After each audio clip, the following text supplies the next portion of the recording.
Hello everyone नमस्ते। यहाँ चाहिँ आज मेरो देख्न सक्नुहुन्छ आज खोर्सानी टिप्न लागिरहेको छु। अन्त यहाँ खोर्सानीको टिपाइ हुँदैछ है। यो चाहिँ मेरो खेतबारीमा है खोर्सानीहरू छ र खोर्सानी टिपाइको काम हुँदैछ।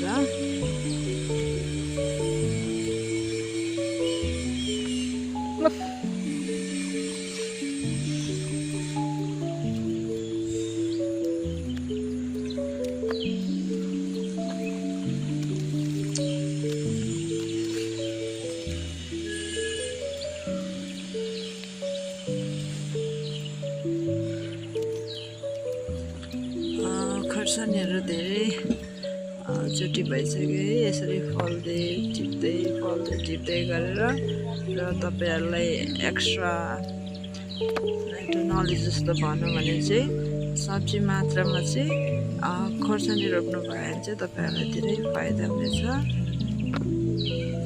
किनकि यो एकताल फलेर सक्दैन है, यो फलिरहन्छ, फुल्दै फलिरहन्छ।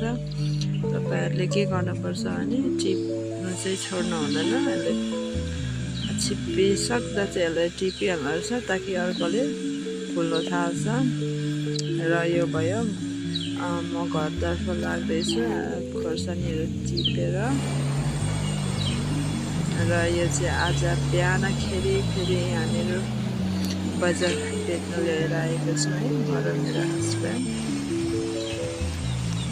यो चाहिँ बाटोमा मेरो हस्बेन्डले बोकिरहेको छ। थ्याङ्क यू फर वाचिङ र सब्सक्राइब लाइक कमेन्ट चाहिँ गर्नु नभुल्नु होला प्लिज।